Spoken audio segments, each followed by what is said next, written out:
안녕하세요. 토크닥터 토닥 이뮤라입니다. 평균 수명 100세 시대를 살아가는 현대인들에게 중요한 건 얼마나 사느냐가 아니라 어떻게 사느냐겠죠? 행복한 삶을 살기 위해 중요한 건 바로 건강일 텐데요. 특히 구강의 건강은 삶의 질뿐만 아니라 전신 질환에도 영향이 있어 어떻게 관리하느냐가 중요하다고 합니다. 오늘 토크닥터 토닥에서는 치주과 전문의 곽기태 선생님과 함께 중장년층 올바른 구강 관리에 관한 이야기 나눠봅니다.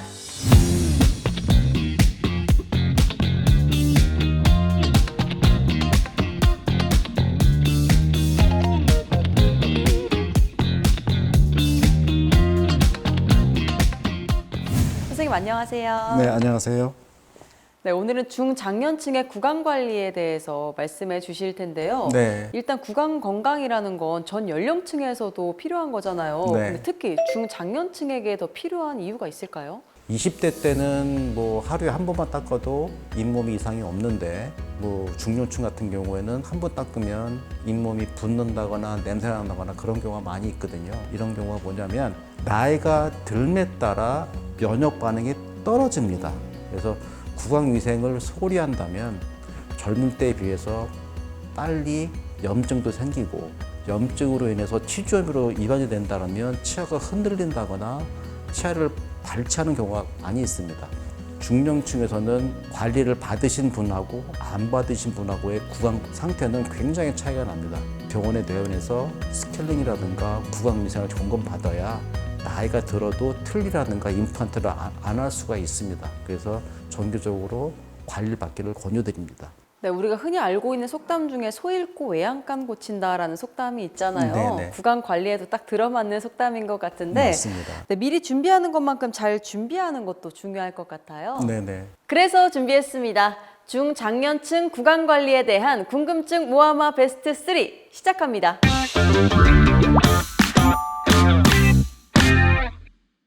네, 첫 번째 궁금증 함께 확인할게요. 네. 중장년층이 많이 받는 치과 진료는 무엇인가요? 이런 궁금증인데요. 제가 네. 생각했을 땐 어린아이뿐만 아니라 중장년층도 충치로 좀 많이 내원할 것 같은데요. 네. 네, 어떤 이유로 많이 내원하나요? 중장년층에서는 충치 발병률이 미미하고요. 잇몸이 건강하신 분들이 있고 잇몸이 안 좋은 분들이 있습니다. 잇몸이 건강하신 분들은 저는 얼음도 깨먹어요. 뭐 땅콩 오징어 좋아해요. 이런 분들은 잇몸이 좋지만 치아가 깨진다거나 치아가 부러진다거나 금이 가서 오는 경우가 많고 치아는 좋은데 잇몸이 염증에 이완돼서 그러니까 풍치, 치주염에 걸려서 치아가 흔들리거나 치아를 발치해야 되는 경우가 많이 있습니다. 나이가 들에 따라 치아 최외층에 있는 단단한 그 치질이 얇아지면서 깨지는 경우가 있기 때문에 혼자 알아서 뭐 약을 드신다거나 아니면 저는 소금으로 뭐 양치하기 괜찮아요 하지 마시고 정확한 진단을 받기 위해서는 정기적으로 치과에 내원하는 것이 굉장히 중요하겠습니다. 네, 그럼 바로 두 번째 궁금증 살펴보겠습니다. 중장년층의 치아 상실의 원인은 무엇인가요? 이런 궁금증인데요. 네. 솔직히 외상하고 상관없이 잇몸이 약해지고 치아가 흔들리기 시작하는 연령층이 중장년층인데 네. 특히 이런 이유가 있을까요? 단단한 거 먹고 해서 치아가 금이 간다거나 깨져 오시는 분이 있고요. 생활이 나 바빠서 못 왔습니다. 제가 갈 때는 치과 분이 달아서 못 왔습니다 하는 분이 계신데 1년에 한두 번은 시간 낼 수 있는 부분이 있고 아니면 뭐 월차를 낸다거나 해서 관리 받는 것이 굉장히 중요하겠습니다. 네. 그리고 바로 세 번째 궁금증 살펴보겠습니다. 양치질을 잘해도 스케일링이 꼭 필요한가요? 이런 궁금증인데요. 치아 네. 건강을 위해서 양치질을 정말 꼼꼼히 하시는 분들도 계세요. 네. 그 칫솔 모양을 다르게 쓰신다거나 또 치간 칫솔, 치실까지 다양하게 사용하시는 분들이 많은데 그럼에도 스케일링이 꼭 필요할까요? 스케일링은 저도 받습니다. 저도 열심히 잘 닦고 효율적으로 닦지만 제가 못 닦는 부분이라든가 치실이라든가 치간 칫솔로 이용해서 닦이지 않는 부분이 분명히 생기거든요. 우리 구강 내에는 상주균, 세균들이 있습니다. 각 개인차는 있겠지만 300에서 400가지 종류의 세균이 있고 우리가 열심히 효율적인 칫솔질을 해야 이 세균들이 숫자가 줄어듭니다.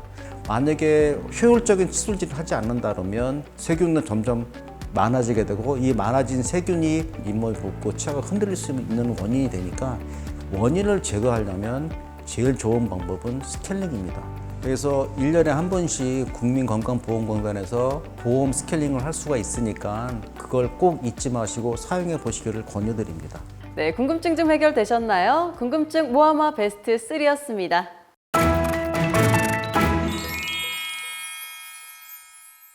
선생님, 그 몸 영양제도 있지만 요즘에 잇몸 영양제라고 따로 있잖아요. 네네. 그런데 이런 영양제 챙겨 먹는 게 잇몸 건강에도 도움이 되나요? 이 약을 먹음으로 해서 구강 내에 있는 치석이 제거된다면 진짜 노벨 의학상을 받을 만한 획기적인 발견인데 그렇지는 않습니다. 그 약은 항생제가 진통제인데 이런 약들을 복용하다가 결국엔 더 악화돼서 오시는 분들이 계십니다. 미열에 방지하기 위해서는 치과에 내원하셔서 정식으로 스케일링 받고 근본 치료를 하는 것이 바람직합니다. 네, 감사합니다. 이번에는 환자분들의 실제 사연에서 솔루션을 찾아보는 시간인데요. 네. 선생님께서는 사연을 잘 듣고 진단과 처방을 네. 내려주시면 됩니다. 네. 토닥토닥 솔루션 시작합니다. 네, 선생님 첫 번째 사연은 54세 여성분의 사연인데요. 네. 안녕하세요. 몇 년 전부터 입안이 건조해서 나이가 들어 그러겠지 하고 대수롭지 않아 했는데 얼마 전부터는 아침마다 혀가 갈라지는 느낌도 들고 설태도 많이 낍니다. 알아보니 구강 건조증이 생기면 그럴 수 있다고 하던데요. 치료할 수 있을까요? 아니면 완화시키는 방법이라도 알려주세요.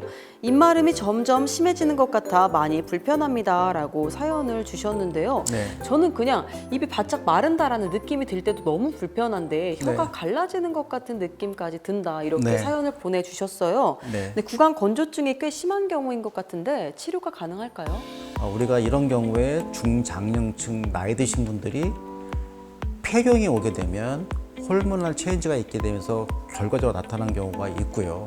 전신 질환이 있으신 분 약을 많이 복용해서 약에 의해서 침이 안 나는 경우가 있고 어떤 분들은 구강 위생을 소홀히 해서 염증에 의해서 건조증이 오는 경우도 있습니다. 충치가 있음으로 인해서 치아가 깨진다거나 치아를 발치하는 경우도 많이 있기 때문에 미루지 마시고 빨리 내원해서 원인 찾는 것이 굉장히 중요하겠습니다. 네, 감사합니다. 바로 두 번째 사연 만나볼게요. 안녕하세요. 저희 어머니는 50대 후반인데 잇몸이 많이 안 좋고 치아가 많이 벌어져 식사를 잘 못하십니다. 그리고 무엇보다 앞니가 한눈에 봐도 많이 벌어졌는데요. 어떤 치료를 받아야 할까요? 어머니가 10년 전부터 당뇨도 앓고 있는데 큰 치료를 해야 하는지 걱정이 됩니다. 이렇게 사연을 주셨는데요. 네. 당뇨도 있는데 이제 식사까지 잘 못하셔서 걱정이 되실 것 같아요, 선생님. 네네. 먼저 당뇨병부터 원인일 수가 있습니다. 근데 당뇨가 풍치, 치주염을 유발하는 원인은 아니지만 잇몸이라든가 치조를 흡수하는데 악화하는 영양 요소이거든요. 그렇게 되면 적절한 어금니가 있는지 먼저 확인을 해야 되고 그럼에도 불구하고 앞니가 벌어진다면 염증으로 인해서 치아가 앞으로 나오는 경우거든요. 그럼 이제 염증 컨트롤하고 다시 교정적으로 원래의 위치로 잡아주는 것이 이 치료를 하는 방법입니다. 근데 이제 이런 경우에 어떤 원인인지 모르니까 그것도 정확한 진단을 위해서 내원을 권유드립니다. 많은 도움 되셨나요? 토닥토닥 솔루션이었습니다. 이번에는 저희가 직접 거리로 나가 시민들과 함께 퀴즈를 풀어보는 시간인데요. 건강상식 능력고사 시작합니다.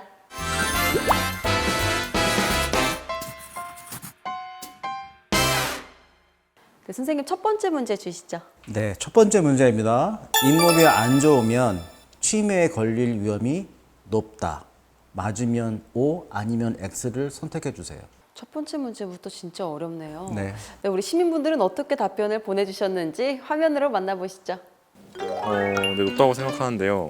왜냐하면 치아의 신경과 뇌 신경이 어느 정도 관련이 있을 것 같아서 그것 때문에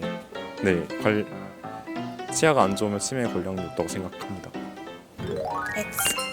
왜냐하면 치매는 뇌의 영역인데 이하고는 관련이 없을 것 같아요.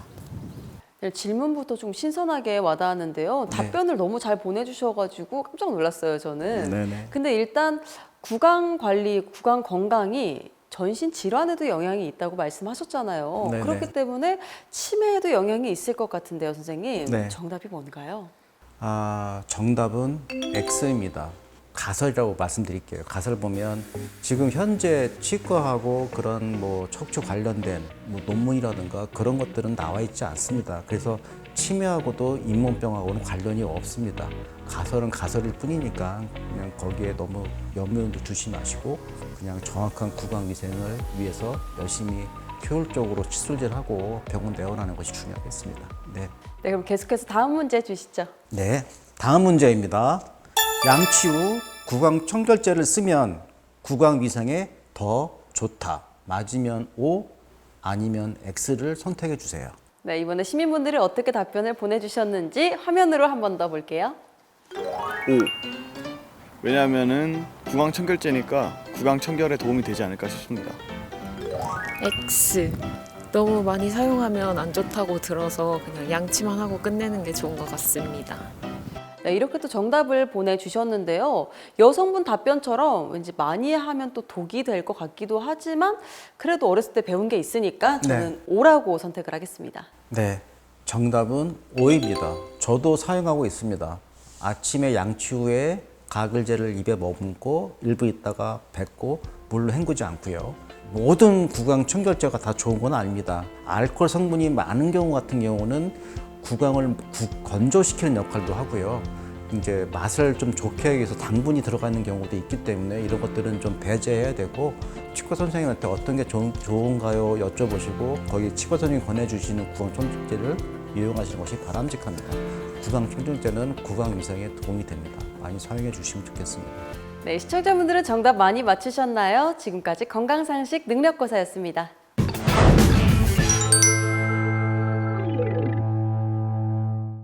네, 선생님 오늘 중장년층 구강 관리에 대해서 말씀해 주셨는데요. 네네. 마지막으로 시청자분들에게 당부하고 싶거나 강조하고 싶은 말씀이 있으시다면요? 구강 위생은 연속적으로 하셔야 됩니다. 모임 후에 술을 드시고서 오늘 술 먹어서 힘들어서 그냥 자는 분도 계시고 어떤 분들은 뭐 하나 없네 내일 건너뛰어야지 이런 분도 계신데 이 구강 위생은 끊임없이 계속해서 하셔야 됩니다. 특히 40대, 50대 같은 경우는 스트레스로 인해서 구강염증이 많이 발생이 됩니다. 이런 경우에는 그 스트레스 컨트롤이 안 되면 치과에 내원해서 스케일링이라든가 잇몸표를 받고 그 유지를 하셔야 노후에 문제 없이 사용할 수가 있습니다. 우리가 철저하게 관리하고 이 치아도 팔이라든가 발처럼 중요한 우리 신체의 일부이기 때문에 하나 놓침없이 잘 관리해서 이런 것을 꾸준히 한다면 좋은 결과가 있을 겁니다. 토크닥터 토닥, 오늘은 곽기태 선생님과 함께 중장년층 구강관리에 대한 이야기 나눠봤습니다. 다음 시간에도 유익한 의학 정보로 인사드리겠습니다. 함께해 주신 시청자 여러분 고맙습니다.